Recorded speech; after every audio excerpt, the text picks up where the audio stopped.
Well, Sam, welcome to the podcast. I appreciate you coming on. Thank you for having me. Always, yes. So I was introduced to you because you had some part in a production with Ben McLean, who I'm more familiar with on Grease Monkey. And Yes, I asked him a little bit about you. You also first AD'd as well as partly produced. Is that right? Does that sound right? I would say so. On set, I was the first assistant director and an unofficial script supervisor and unit production manager, essentially bringing things along as far as creative producing or financial producing. I wouldn't say that specifically, but whenever something needed to be fixed, that was me. The Ben was problem solver. focusing on exactly. Ben was working on director of photography and he was the producer along with Joe Gainey, who's the director. And so they were the head honchos, but I alleviated a lot of stress for them and took some things off of their plate so that way they didn't have to worry about it. Gotcha. Okay. I was doing a little bit of research into you, and I saw that you've been doing this for a little bit now, but you took a break for a number of years. And I'm assuming it's because you had a family. Is that right?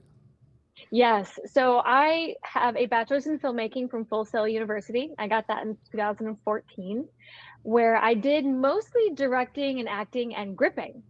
And then I took a 9-year hiatus and realized, wow, Ohio actually has a film footprint here. So I I know decided everyone's to, surprised that there's creatives here in yeah, Ohio because we're the butt of the joke on the internet.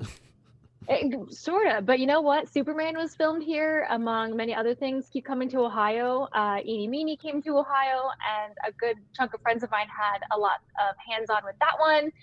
And so I came out in about 2020 that summer. I got on backstage, I got my first co-lead as an actress, and then I'm like, oh, now I'm hungry.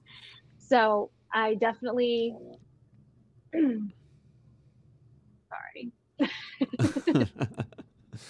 Coffee machine is emptying itself.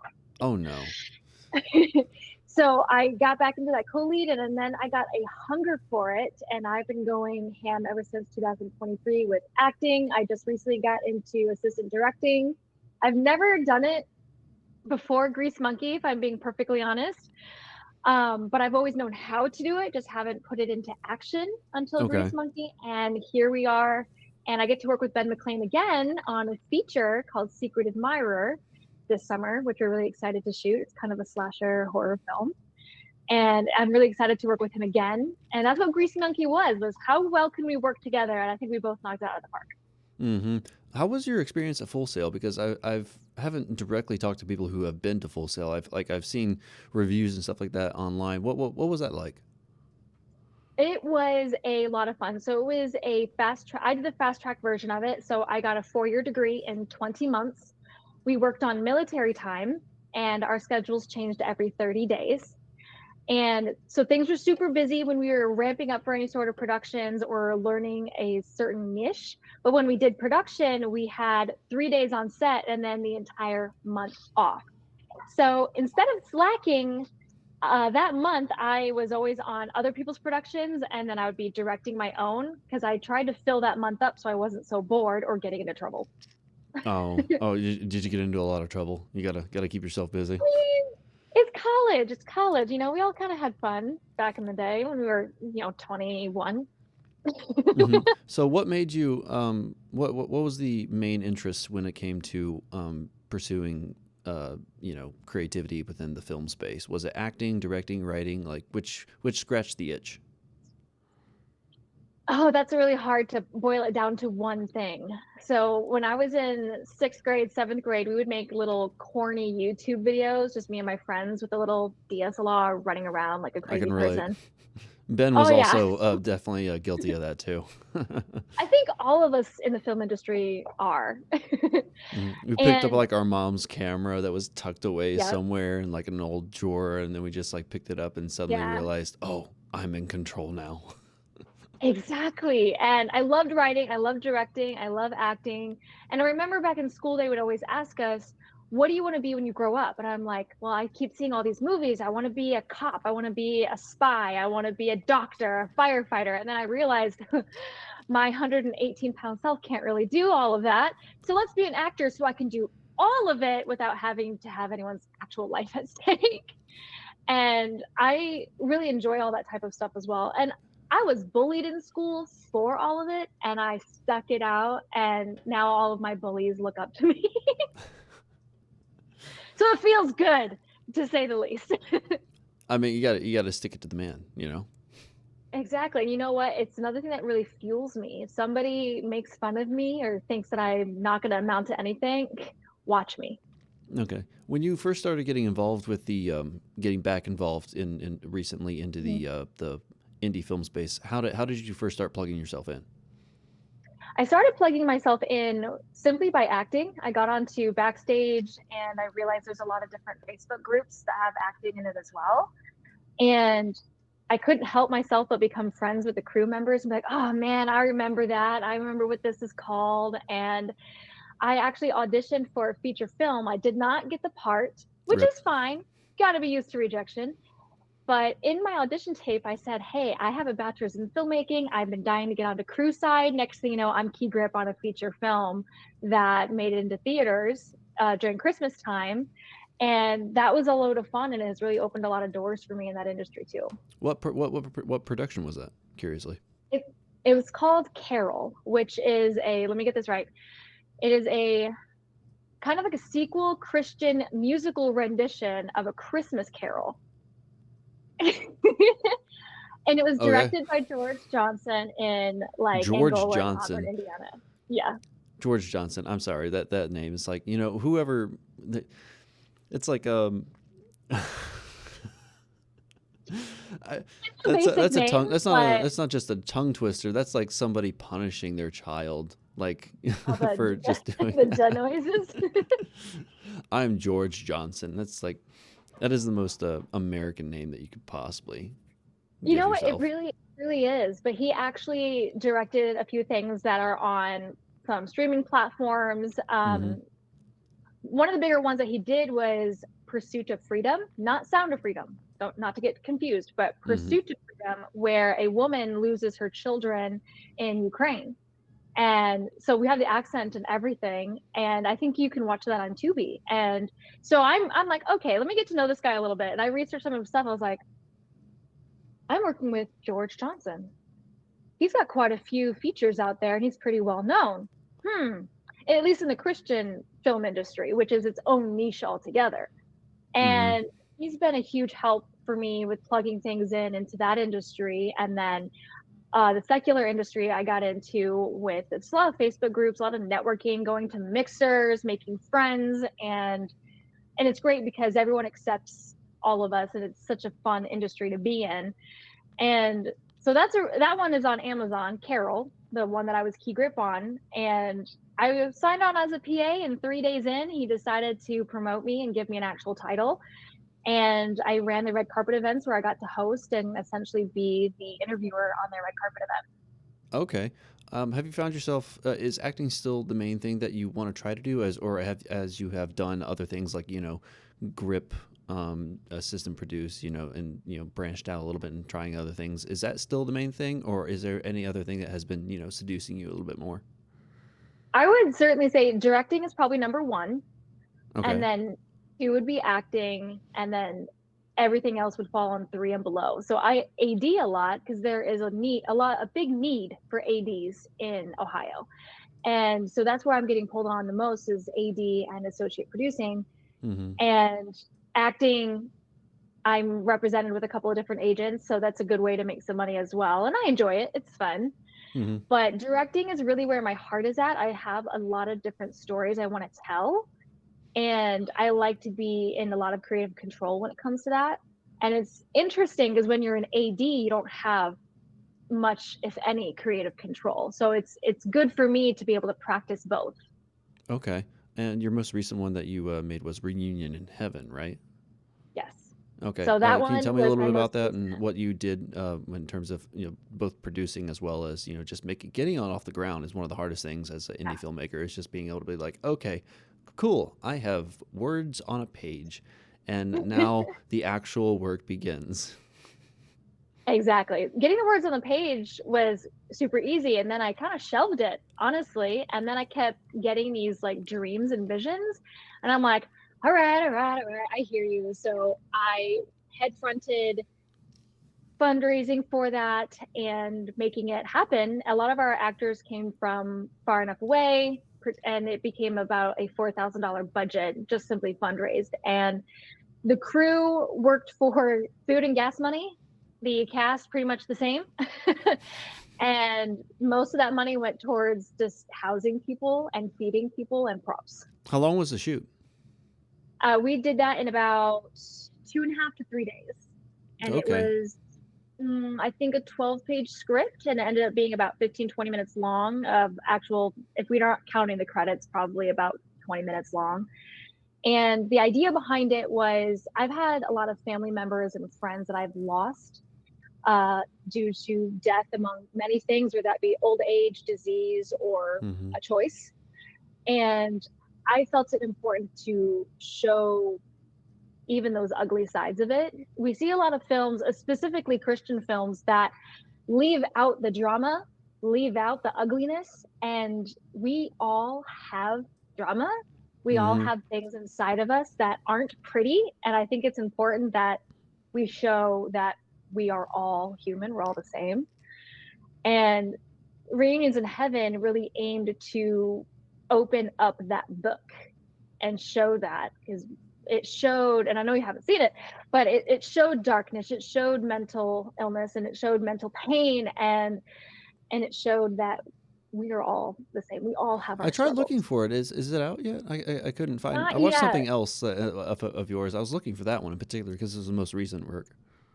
Yeah, so Reunions in Heaven is still on its festival run. We've got one more that we're waiting on, and it has won quite a few of awards as well. Mm-hmm. And it's made a lot of difference in people's lives too, because it's opened up people's minds, specifically because it deals with an accident. I call it an accidental suicide. There's a lot of people that believe that if you commit suicide, you go to hell. And I simply just cannot believe that. Mm. First and foremost, because it's not my call to make. I'm simply just another human. And that's why Reunions in Heaven was so important to me, because I wanted to show people that at the end of the day, we don't know, and it's not for us to judge. And a brain is an organ that can get sick as well Mm-hmm. as any other organ we have. And I think it's important that we seek help and we understand those.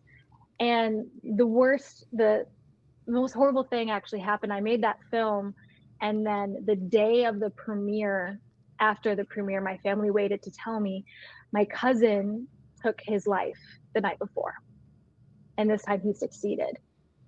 And This was after you wrote and made the film.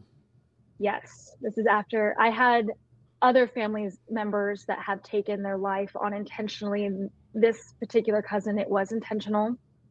And my family chose not to tell me until after the premiere, because it was a really big deal. I sold out 3 theaters in order to show Reunions in Heaven. And just imagine making something so meaningful and so big and having a huge following, and it feels good Yeah. to be able to have finished something of that stature. And then later that day, I'm informed of that news, and that was exactly a year ago this last Sunday. Oh goodness. And it's been hard, it's been tough, because what if he saw it, maybe he would have realized like how painful it is for the people that it left behind. And I know he struggled pretty hard with his mental health, and he's had a lot happen in his life. And so it is not our place to condemn. And I think it's important that people know that, because it's very frustrating when people say, oh, they killed themselves and now they're in hell. No, you don't know that. We Mm-hmm. don't know. Why When do you we'll think? only know when it's our time. Why do you think some filmmakers who are in the Christian space tend to avoid either treating their films more gritty, or just approaching particular topics that are of a very sensitive nature? Do you think it's Sure. because it seems like from my observation is that, well, when it particularly in the Christian space, is that there's I don't want to say debate. There's a lot of different, because the scriptures don't necessarily speak very explicitly on a number of different things, but people also tend to have very staunch and hardline views on things that they hold to, and there Mhm. some, and to a certain degree, their identity is sort of based in their hardline stance. It's sort of like their own, it's its own sense of moral posturing. In that way. Right. Um, do you How do you think that filmmakers that are Christian and produce movies and stories in that particular space, do you have any critiques of how those particular filmmakers treat their subjects? Ah, yeah, and I'm really excited that the Christian film industry is changing. You have films like Nefarious that came out that is Mm-hmm. a little bit darker, and it's dealing with a gentleman who is possessed by a demon, and he is in prison, and this demon is just treating him like a plaything, and it doesn't hide that pain, and that human that he's embodying didn't hurt someone, the demon did. I mean, granted, again, it's a film, but it's darker. You have The Shift that just came out, and Disciples of the Moonlight. Those are all films that are starting to get into the nitty gritty of darkness. um, and I think a lot of, at least in the past, a lot of Christian filmmakers, they want to show the goodness, they want to show the light, they like, come over, we have cookies, Mm-hmm. and that's all fine and dandy, but you're fine tuning your audience to be this big. And I have so many friends in the secular world, specifically in the film industry too, because the film industry is so large, of different identities and what you believe in, and I can't do that. I've been asked to be a part of a film that was extremely condemning and pointing the finger, and I had to turn it down. I can't be a part of something like that, because at the end of the day, that's not what we are called to do. And you mentioned the Bible earlier today too, and that you could take scripture in so many different ways. And yes, you can. I mean, the Bible's been rewritten by man how many times? And so, you take it as a grain of salt. And at the end of the day, and I was having this conversation with a secular friend of mine, and I told him, I was like, look, I just have a relationship because I believe. And at the end of the day, that's what it is. And I'm not going to slap somebody with a book because it's not my place. And you could read that book, but keep in mind, again, it's been rewritten how many times? And it's got great stories in there, it's got great lessons in there. But at the end of the day, it's my relationship with him. It's not me shoving this relationship I have Mm. down your throat. That's not okay. It's not okay. Yeah. And I'm called to love you, and that's what I'm going to do, Mm-hmm. no matter what. What prompted you to start your company, Raw Studios? So, Raw Studios is actually the initials of someone that I loved that passed away when I was 18. Oh. And he was just a couple years older than me. And, again, we all have our struggles. And I wanted to honor him in some way without spending $180 on a tattoo. I decided to name my company after him, and it worked well because his initials spell raw, and I like to get raw emotion. I want to see that out of my actors. I want to tell those types of stories that are raw, and that's kind of how it became Raw Studios. What do you have any? Have you produced? I mean, have you written any features yet? Yes, I've actually just finished writing my first feature. It is a complete 180 from the Christian world into the secular world, because what it's doing Spicy. is, and I'll give just a little tidbits because it's still in the development phase, but it's attacking a particular character's, and her personality is different than most, where she's struggling with sexual addiction after being sexually assaulted. Mm. It's that a classic dichotomy of like trying to take back the power. A little bit, yes. So it follows her and like how she started, where she's at, where she's going, and some of the secrets that she holds. And she has a little bit of a personality trait as mine, to where she gives too much of herself to others and she People doesn't give pleaser. enough for her. Yeah, she's a people pleaser. Hmm. Um, and so a complete 180 from what I've done in the past.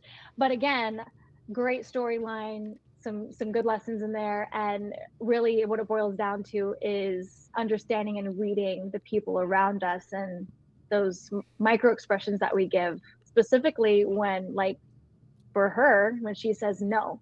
Is this one that you're Like, planning on directing yourself, ideally, or handing it off for ideally, producing? Okay. yes. I mean, everything's got a price tag if I'm being honest, but ideally I would like to direct it. Not me. I'm a staunch person. It's like we're all staunch until we see the green. We're like, Yeah, if maybe. somebody comes up to me tomorrow and offers me several 100,000, I'm like, okay, I'll just, let me give you the rights. I'm like, I'll option it. I'll test it I'll out. option it. Let me see what you got. Let me see what you're offering here. Yeah, I And I've got wrote. about 12 different script ideas, so that's the one I've finished Yeah, writing. I wrote a really expensive. Like I feel like you always write your really expensive one, and then you're like, I need to do something more doable. Because like I I try my wrote like. hardest to avoid that. My most expensive one is just way back here. Well, I like abstract films, where it's Yeah. like you can use visual effects to kind of help the metaphor along, and Yeah. the one that I wrote last year,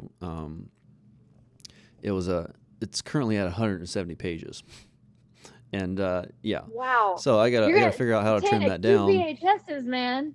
That's like a part one and a half, Yeah. but so So two after I've DVD. been getting feedback on that, I'm kind of thinking, other concepts are kind of stirring in my head for like a 90-page script that you could do, within a few different locations. And that's kind of, for better or worse, where indie filmmakers kind of have to start if they actually Hmm. want to, at least get their name out there in the first place.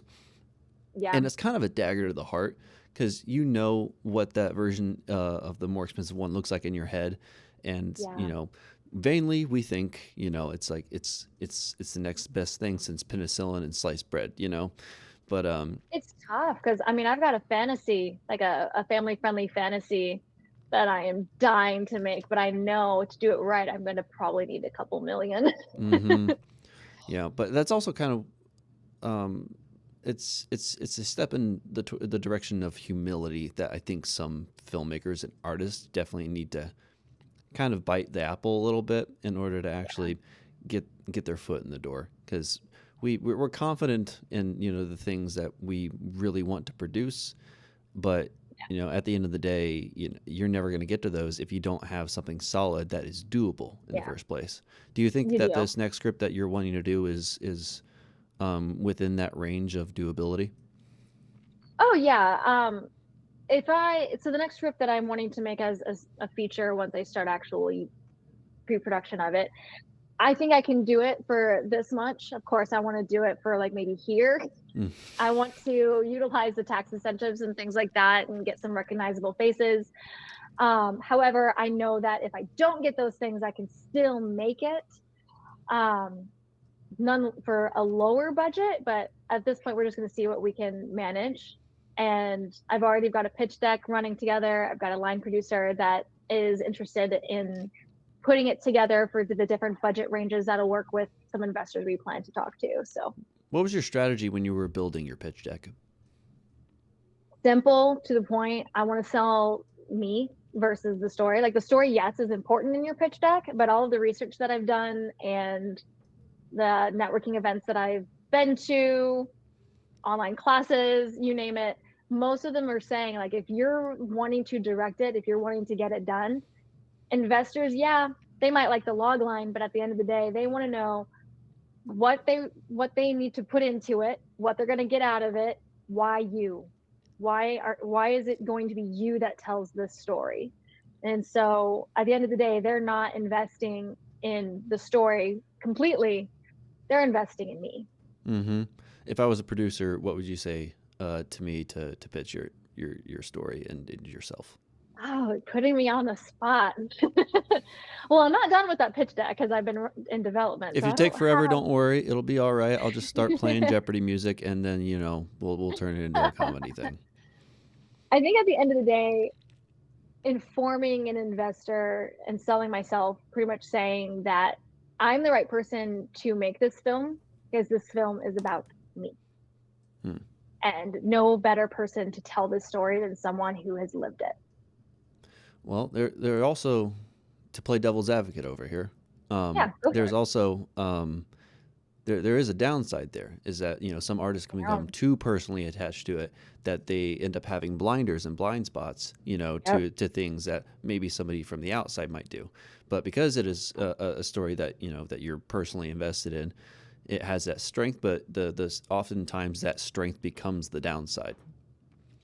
And I would completely agree with you. And that's why the crew that I would build is people that I trust, and I trust that they know what they're doing and can bring some of their own thoughts into it.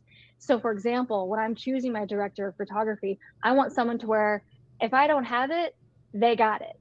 Mm. And luckily, making a great team that is very good at what they do, they can bring their own creative juices to it, and it becomes a family, becomes a working, well greased wheel. Because I know that you can't do it alone. You Mm-hmm. need to have trusted people at your side. And the trusted people at your side, you need to be comfortable and confident enough in them to knock those blinders off of you. And luckily, I haven't been informed by anyone that I do have blinders. They're Because all at the end of lying the because they day, want the job. they're all lying. Oh, trust me, if they're getting paid, I can see them lying. But if they're not getting paid, just knock those blinders off, no problem.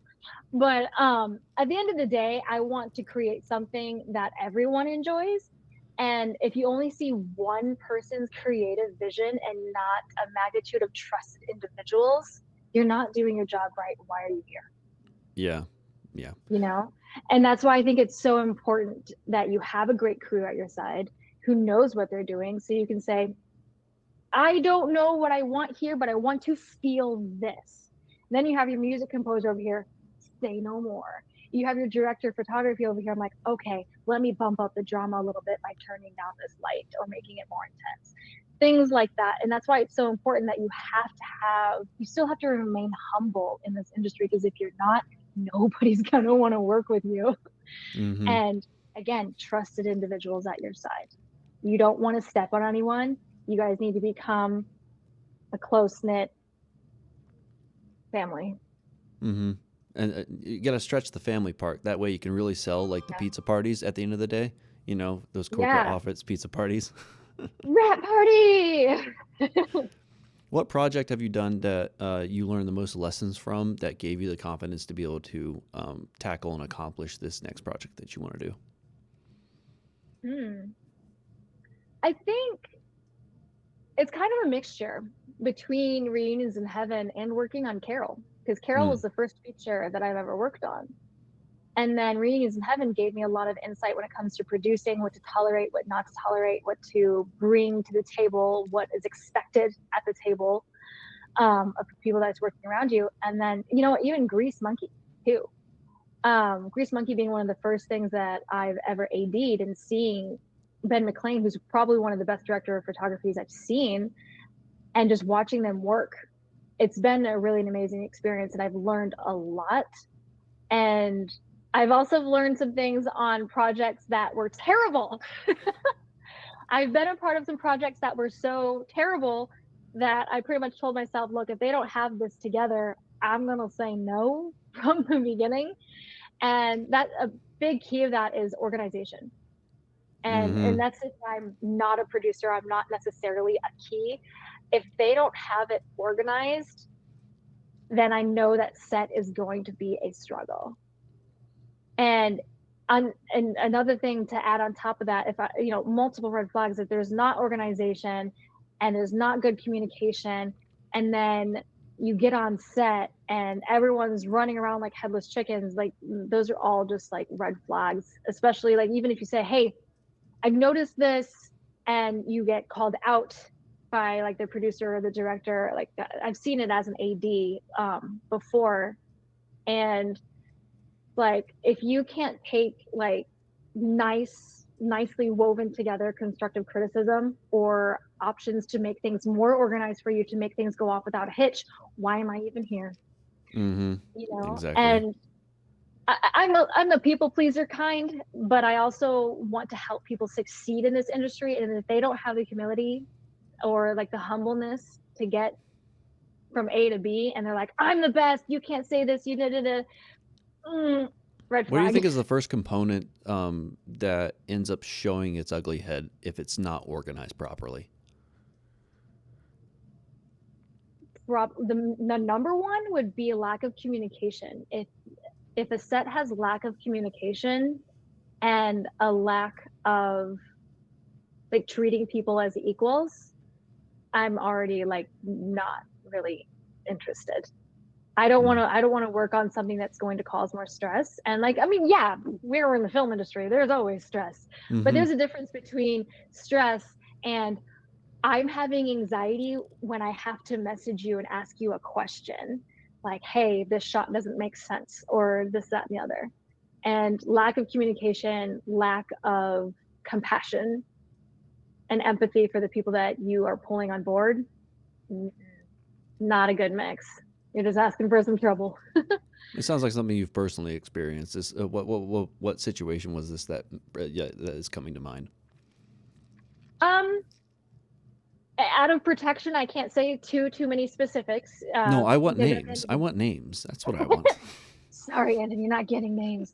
Um, because I have Let's turned roll some away heads here. from jobs. I'm not a roll head type of person, but at the end of the day, if you're not going to show like compassion or empathy, I'm just not interested, and I wouldn't want my people to work for you either, because I want my friends that are hungry for work to continue to get work and to better their skills. And I will recommend them all day, every day. But if you don't show me that you have those skill sets as empathy and compassion at the very least, sorry. How did you But get there are involved some with Grease specifics Monkey? that come to I'll go mind. ahead and finish, and Grace then Monkey? yeah. Oh, you're fine. So there have been some problems in the past where I find myself stepping out of particular roles I'm hired for and coming on as a producer without getting the acknowledgement as a producer. Mm. And if I'm doing too much work and you're doing this, You see, I never understood that though. I never understood it. Like, if you're wanting to make a movie, generally the people who really want to make a movie, that's all they think about. That's all they yes, think about. So I don't understand like why you would even want to be on set, if that's not the thing that you actually want to be there for. And there's now, granted, play devil's advocate again.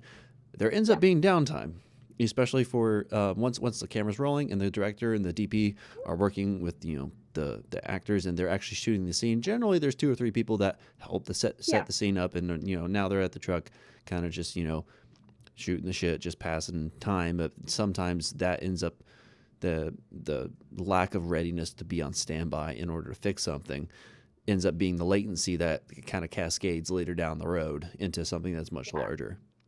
And I can see what you're saying though too, because the G&E department, for example, you have to be really strong and ready and raring to work. And I've been in that department. You work really hard at the beginning, really, really hard at the end, and you fine tune throughout the middle. But you still have to have that strength. You still have to be on standby. And I learned very quickly when I was working on Carol, when they're shooting, when the actor and when it is action, feel free to sit down on an apple box because you're going to be tired, and that's okay. There's nothing wrong with taking a seat, eating some sour gummies, and getting ready for when you need to be next. There's There's nothing always one wrong with guy that's that. hanging around crafty like all day long. I tell people, I'm like, you're feeding me, right? Yeah, yeah, we're gonna feed you. I'm like, great. I have some production people that like know me so well that if they can't necessarily afford some of the higher end snacks, which is totally fine, every now and again they'll sneak me like a barbell cheese because that's like the way to my heart. Mm. Cheese. But I learned that very quickly on Carol, like the first 2 to 3 days, like I was not going to be caught sitting down. I was going to be ready to go. I'm right next to the DP, like a good like 5 feet away. So if they need something, you need a stinger, I'm on it. Run. But then come day 3, I was so sore and so exhausted. Oh yeah. And the gaffer on that one, he's just like, Sam, it's okay to sit. Just be ready to pop up at any This is given not a moment. Christopher Nolan set. Yeah. But I tell you, it's okay to sit. You just don't want, but you need to sit in a certain spot or position where you're in earshot or you have your walkie-talkie right next to you, ready and raring to go. PA, if an actor needs a water, say, you'll hear it on the headset. Hey, XYZ needs a water. PA, I got it. You're running. Like you need to show that work ethic that you're ready and raring to go. But it's okay to sit. It's okay to use the bathroom. All right, go ahead and tell me about your experience with Grease Monkey. First, how did you get involved with that? Yeah. So Grease Monkey, it, it was so much fun. And I told Ben, if you ever need AD, I'm looking into getting AD work. And I've been telling him this for a while. And with him in Cincinnati, I'm 3 hours north. It's hard to make that work. And I told him, I was like, but if you ever need it, just make me break even. If I gotta pay for a sitter, gas, give me a place to sleep, couch is fine. I don't care. I just need some AD experience. And I actually was getting somewhat of AD experience that was so, I would say, because the production was a hot mess. And I was telling Ben about it, and he's like, you know what? You need to just come on Grease Monkey. And I'm like, great, that would be fantastic. Because I actually got hired as an AD for a feature that Ben was going to be DPing for.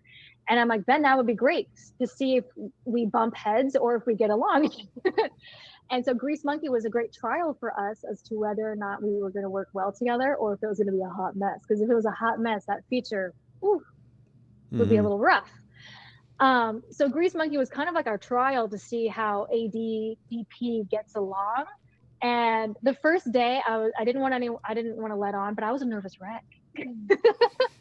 Getting on the first day of Grease Monkey, my first real time being an AD for people who actually know what they're doing versus just people who think they do. And we were only probably about 10 minutes behind that whole day, and we got every shot. We worked really well together. Oh, that's always a And beautiful thing when it works out like that. I loved it. And keeping the energy up, taking care of problems. I don't know if anyone told you this story, but we actually had a problem on, I think it might have been day 2 or 3. And Ben comes to me and he's like, hey, there's a problem outside. I'm like, got it. Got to handle it. Let me figure out what's going on. Because the grips are outside. The rest of us were filming inside because it was just too many bodies on inside. So we kept the grips on the outside. And I come out. There was an angry neighbor. There's always one. And there's always one. And so I'm like, all right, let's get the 5 years of customer experience that I have and let's run with this. So I go up to her and I'm like, hey, so sorry, we're filming right now. My name is Samantha. I'm essentially the manager of this film. What's going on? What can I help you with? And she was upset that there was a light streaming in her window. She wanted to go to sleep and we were being very Oh loud. And I'm like, wait, he did tell me this one time. you did? Yeah. We were at Oh, the Winter Film Festival, and yeah. it came up in conversation, and it's just like, yeah, there was this one time. It's like apparently it was a large light. It was a very large light that happened to be What? like blasting through. It was an HMI. So it was a big boy. It was a bigger light. It was a beefy boy. And yeah, he was a big guy. And so I'm like, okay, well, everyone's really hot in the house, but they're just gonna get hotter, I guess. So I looked at her, I'm like, here's what I'm gonna do. You two, I need you to block that light from her window so that way there's no light streaming in through her window. So they grabbed a floppy, put it on a C-stand, lights covered. I'm like, okay, sound, let me take care of the sound for you. We don't have the AC running in there. But you know what? It's okay. We can sweat a little bit. So I closed all the windows of the house and I did inform the producers because the actors were essentially yelling at each other. And they started to do takes where they were like, instead of yell angry, they just got like deep angry instead. So I don't know what take is going to make the film, and I'm really excited to see what they choose. But she was happier. She went to bed, and all was kosher and fine. And I pretty much told everyone, I was like, when you're outside, like, keep the volume level low. We'll be fine and kosher and dandy. And we haven't had any other problems on Grease Monkey. That was the only one. But part of being an AD or a unit production manager of sorts is handling problems like that. Something always goes wrong when you're on a film. The best way I can describe it to people who don't work in the industry is for those of us who have gotten married or been a part of weddings, when you're filming something, it's like planning however many weddings there are in a day. So like one Mm-hmm. day of filming equates one wedding, and you doing it for multiple days in a row. Something always goes wrong. Somebody left the bouquets at this house. Somebody left a camera lens back home. We need to figure out the best way to alleviate that stress and that problem. And that's essentially the AD's job, is to quick think on their feet. How do I solve this problem quickly? What were the And takeaways preferably from? without the producers knowing. Well, I mean, if the producers have to get involved, then generally there are two or three things that end up not getting Yeah, solved early on, and then it just ruins the whole day. yeah. And essentially, I decipher if said problem needs to go to the director or the producer. I try to fix things without going to them, but if it's big enough, you kind of have to. Like, hey, there's three cop cars out here, and they want to talk to whoever's here. That would be a producer. That would definitely be a producer. I'd probably see what the problem was first and then bring it to the producer so that way producer can mentally prepare while they make the 15-foot walk to the car. Mm-hmm. In that situation is probably how I would handle that one. What do you foresee being the challenges that would end up logistically having to be solved in pre-production for your feature film that you are trying to get off the ground? Some of the problems that I foresee happening for my future. Mm-hmm. Yeah, Um, because now you've gotten a little bit of experience of yeah, trying to figure out how to problem solve for on the set, um, yeah. logistics and dynamics, and so I'm curious exactly like how uh, this particular experience may have shaped what you foresee being a problem in the future. Yeah, first and foremost, the hardest part and the biggest problem most of us independent filmmakers have is going to be finding the money to pay everyone. But we'll take that out of the equation.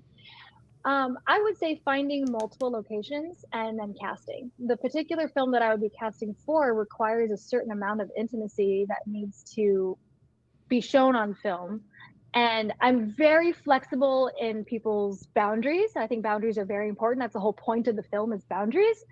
Mm-hmm. And working within people's boundaries. I'm not going to sacrifice an amazing actress because she doesn't want to show a particular body part. I'm not going to, if she trumps everyone, but she doesn't want to show a particular body part, okay, let me cover up that body part for you. Because at the end of the day, I want people to be comfortable. But the hard part I'm finding is when I cast for Reunions in Heaven, I had a hard time finding like the 20 to 30s age range of male. Ah, So interesting. I Why do you know. think that is? I'm not sure. It could be, if I'm looking at it from like a stereotypical standpoint, where men are supposed to be the providers, and actors, I'm sorry, we all broke. Us actors don't make a lot of money, and if we do, it's finally buying something that's not ramen noodles. And Hey, men sriracha have and cheese go a long way. Speaking from experience. right, and men generally have this trait, again, generally have this trait to where the expectation for men is to provide. An acting job doesn't necessarily scream security. Right. um, as well as they're probably busy doing normal job type of stuff. And that's a stereotypical view. The other one could be they're, and I think this just is an actor thing. And again, general, not all of us are this way, but some of us just want to get fame, get fast. Don't want to have to put in the audition work. Mm. If I put in, okay, I just need your picture, I'll probably get 300 auditions. Well, if I want to self tape, if I want you to record you saying lines, I'll probably get 100 or less. So I'm finding, and I noticed that That's a males good way to are filter, though. That's a good way to filter it, out the people who actually have a serious interest in it. yeah. And I didn't make a lot of people self tape if they're just giving me one line. But if I'm actually casting for someone that has a hefty amount of lines and a hefty amount of work that needs to go into it, doing a self tape, showing genuine interest is going to help me filter through, okay, who's going to put in the work? So I am a little concerned about how many male 20 to 30 roles I have in my feature film, because I don't get a whole lot of male actors coming through and auditioning. So I'm hoping that will change. I've befriended a lot of the agencies in Ohio and Indiana, so I'm hoping that will help alleviate that problem. Um, and I couldn't tell you what it is as to why I don't see a lot of those types of auditions, but I noticed that I had several hundred auditions, including many self-tapes for the role of Maisie in Reunions of Heaven, but I had 10, 10 for the lead role of Christian, who was a 20 to 30s man. Do you think it's about particular interests about also what male actors like to have on their resume? Possibly. It's hard to say. I also have more female actor friends than I do male actor friends. So it's hard to say. I think just any In the gender in hundreds, general. that's impressive, I gotta say.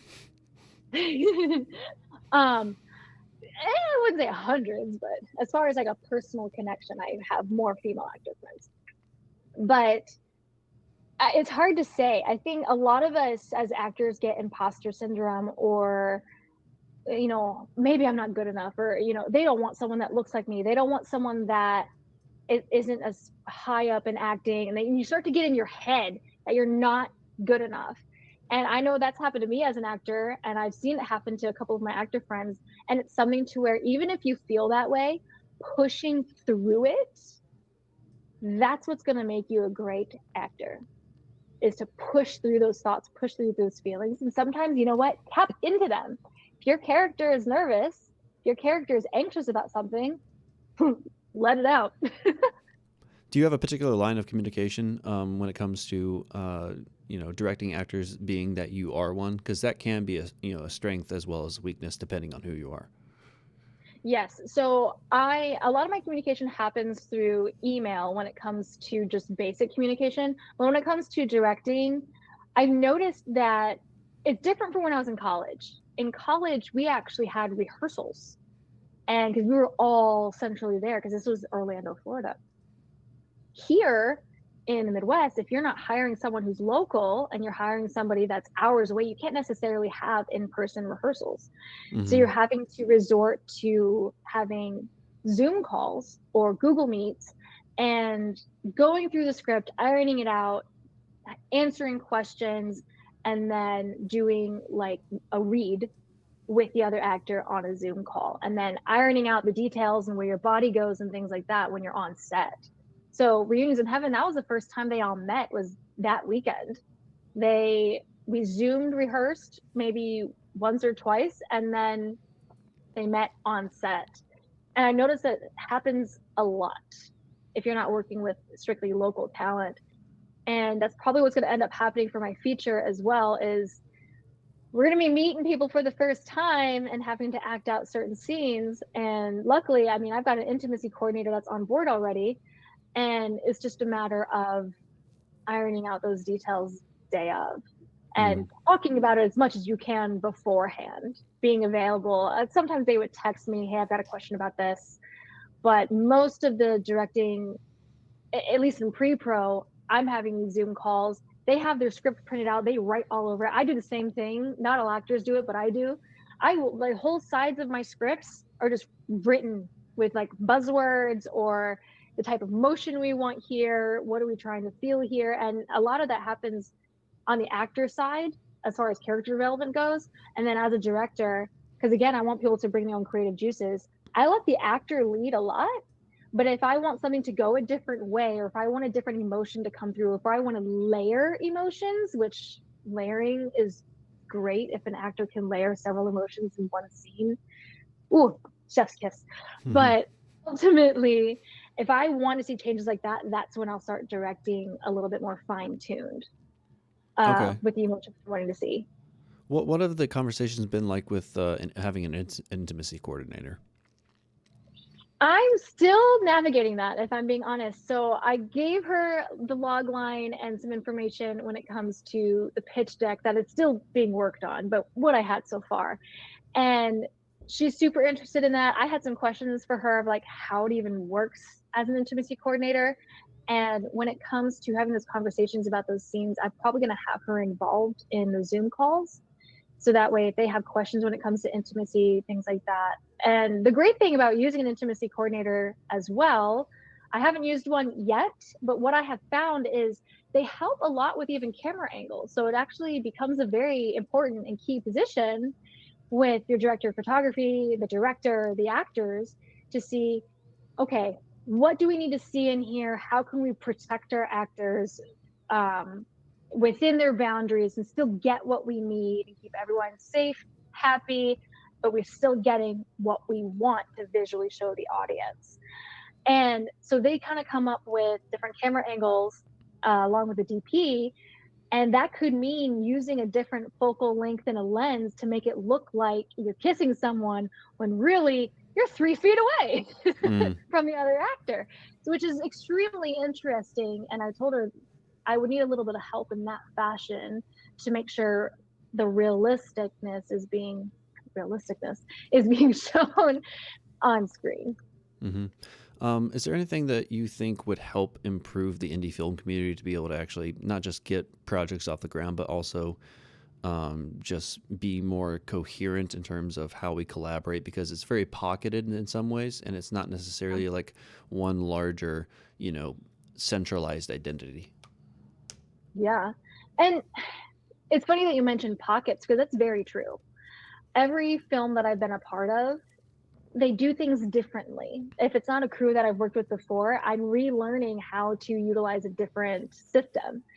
The system that I used in the past is a lot of grunt work when it comes to AD, but now recently I've been working a lot in Airtable with the feature that I'm on.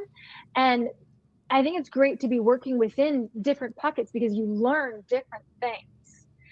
But you're right, it's pocketed. It's not one big cohesive industry. You've got Hollywood with your A-listers and your big guys that all have a particular system, whereas the indie film world has to navigate it relatively on their own and figure it out on their own. And I find that the indie world, you've got a mixture of people. You've got myself and a lot of people that I surround myself with that say, I want to bring in talented, great work ethic individuals, and I want my pocket to grow. And then you have your people over here. I'm the best ever. I don't need you. I have my same 3 people that I work with, and that's the best we got. And they have they think being on just Tubi for the rest of their life is going to be great. Me, I got HBO that I want to get on my grid here. So I want to continue to grow. And, that's a pocket that I'm not really interested in joining. Y'all can stay over there if you're going to have that type of attitude. I want to work with people who actually want things to continue to grow and get bigger and doesn't gatekeep and treat people poorly because you think you're better than them. Well, there's in terms of just like the Cincinnati and Columbus area, Yeah. a lot of business has actually been coming to the Midwest, and so this is always Mm-hmm. an interesting, question I like to ask the guests if it seems appropriate, because there, I don't want to say there's a divide, but because it is, the smaller ring of filmmakers, you get all the different types of filmmakers and indie people that you could possibly imagine. And so, because the studio system, or at least just the Hollywood level of business, there's a large difference between the mindsets of people who are constantly working and then people who are trying to turn a hobby into a living, Yeah. and those different mindsets breed different types of behaviors and personalities that not always are capable of making it into that system and then being self-sustaining, you know? So if, Cincinnati and the Midwest are going to continue to grow, which, Yeah. a lot of us want, there's particular things that either need to evolve. I don't want to say die, but there's definitely some, not every personality is suited for their own ambitions, which is a tragedy, because a lot of people, they want the success, and they might even have the work ethic for it, but there's particular quirks and tendencies that are not great for long-term success. And so, getting people's perspectives on the local community is something I like to do. Yeah. And there's nothing wrong with being confident. Like you can be For confident sure, without yeah. being arrogant. And I think that especially like I mean, I don't know the type of attitude that like Spielberg has, But if he wanted to be a jerk, it's Spielberg. He probably could. Yeah, you have the leverage. You know, you got the name and the Yeah. credits. But like, even if you do have that, to me, it's not okay to have that personality trait of being arrogant. Again, you can be confident. But unless you're Spielberg, like, and even then, like, if I ever get up there to be at that level, to be at Spielberg, Well, Patty they have a reputation Jenkins, to keep, though. You know, Kubrick, if you start being a jerk and you have that yeah, reputation, oh goodness, TMZ is going to start wringing their fingers, and it's going to yeah. be a great payday for anyone who's reporting on that. I don't know. I just feel like even if you are big, like if I ever get to that size, I really hope that I remain humble and that I remain like still remembering the little guy. Hmm. Like if I get that big and I'm like 60, I want to hire a protege. Like I want to hire someone who's 20 who's got big dreams like I did, and I want you to take on my legacy when I croak. Like I want to I want to be that type of person one day, and I just never want to be a jerk because I know what it feels like to be on the other end of that. Hmm. Let's say you have an unlimited amount of money. Not an unlimited. You have the money necessary in order to actually be able to do something. What Yeah. project would you do? Oh, my fantasy. Hands down. I want to do my fantasy so bad I feel because that because I've been it's working got on a fantasy since I was like 13.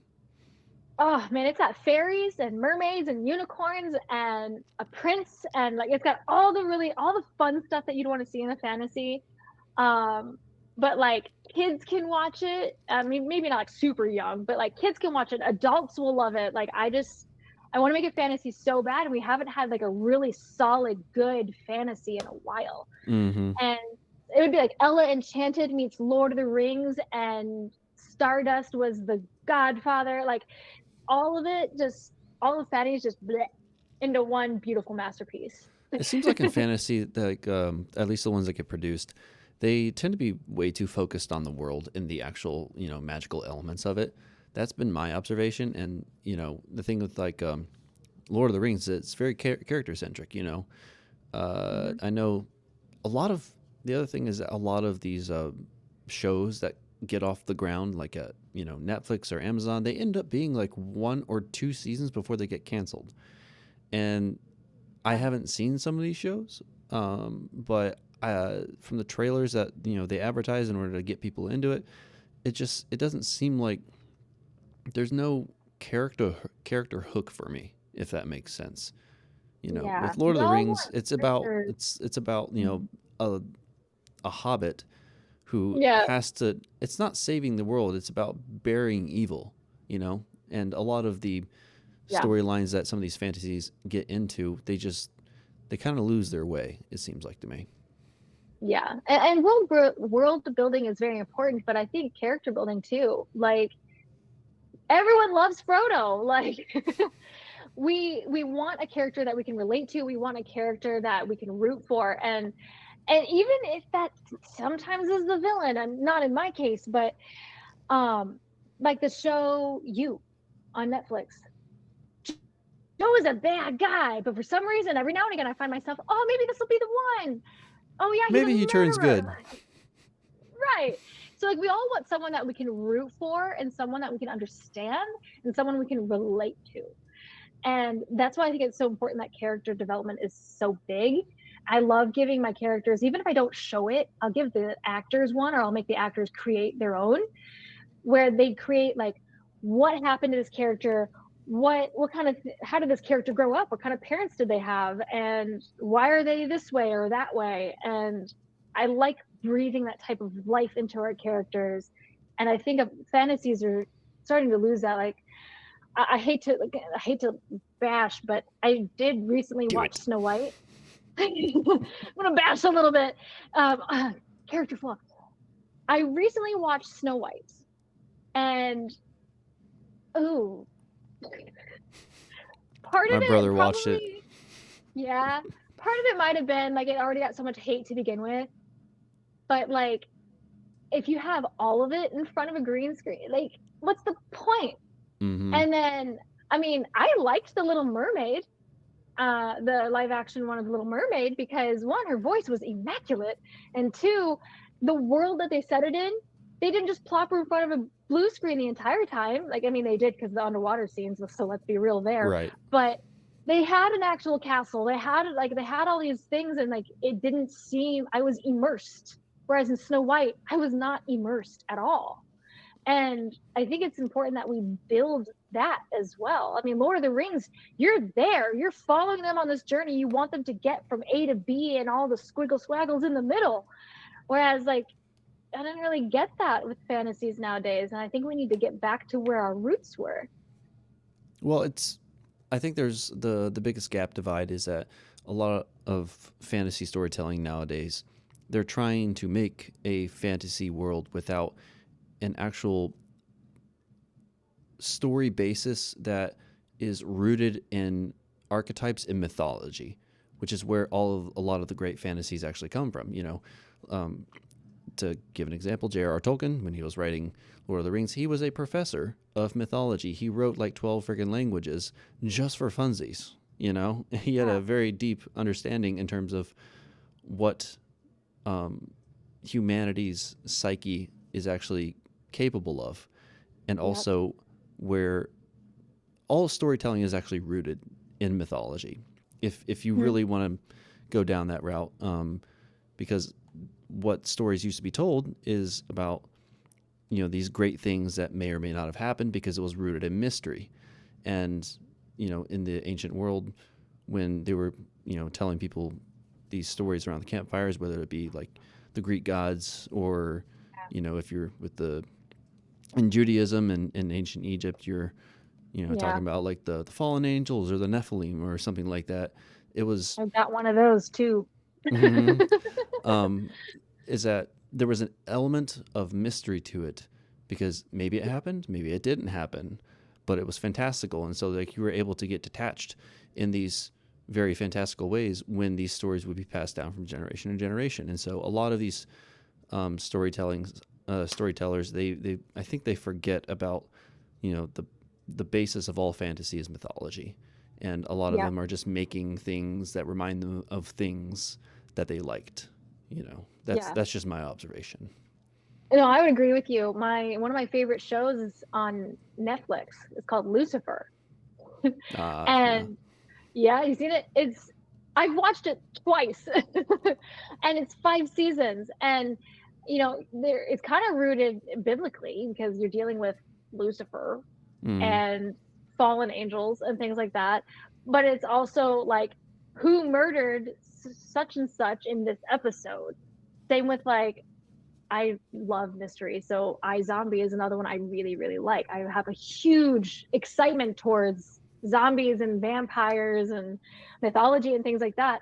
And having that root, and I hate to say it, but like gaslighting your audience, like we have a secret that we're not gonna tell you. So I like to gaslight my audience in that way too. Like, where is she going with this? And that's kind of what I did with Readings in Heaven as well. Like, I have a mystery, ha ha ha. But I think it's important to bring mystery into your audience because that's what keeps us wanting more and keeps us watching. If all of your secrets are given away at the beginning of the film, like, I'm bored. I want to be curious. I want to know what happens next. And it doesn't have to be like action-y. You can do that with psychology. You can do that in the mind. Well, creating a mystery and then maintaining the suspense of that is a completely separate art form in and of itself, whether you're storytelling or not. Oh yeah. There's actually a film I just saw recently. It's a psychological thriller, but also mythology. And it was called Death of a Unicorn. Oh, yeah, that movie. Have you seen it? I've seen some clips from it, but I haven't. I'm very familiar with the premise. It's very good. At least you'll find that I don't not like a lot of things, but I really liked it because it brought in like historical things. Because throughout the film, she's like, "No, look at these tapestries that we saw when we were in Europe, yada yada," and I'm like, "Yeah, tell me more." I had to know like what are these beings here? Why are they angry? Why are they coming at these people? And ironically enough, horror is not my niche. But I loved this What kind of indie movie. filmmaker are you if you don't like horror? I mean, come on.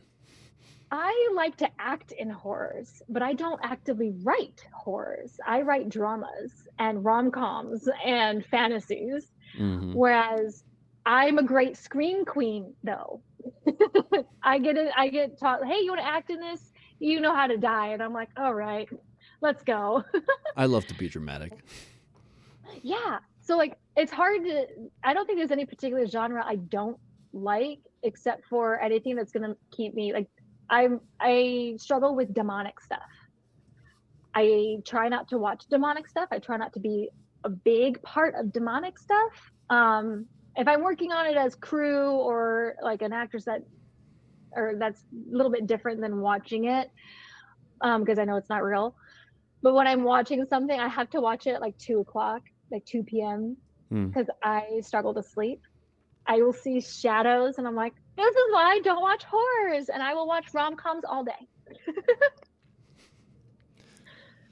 Well, Samantha, it's been great getting to know you. Thanks for coming on the podcast. I certainly appreciate it. Are there any final thoughts you want to leave with the audience? Thank you for having me. And I'm really excited to see where all this goes. And follow me on social media because, life and whatnot. But no, seriously, thanks for having me. It was a lot of fun. I don't get to talk film stuff a lot. I've got 2 little kids, so this is fantastic to talk about it not on a film set, I I guess. feel that. But All right. I don't have Well, anything to really leave. no words of wisdom. No quotes from Socrates. My best words of wisdom is don't let imposter syndrome make you take a 9-year hiatus and push through it because you don't want to live with regrets. You're going to make mistakes and that's okay. How else are you going to learn? Have fun. See, you had it in you. I knew it. I was there. All right. Well, thanks for coming on. Thank you so much for having me.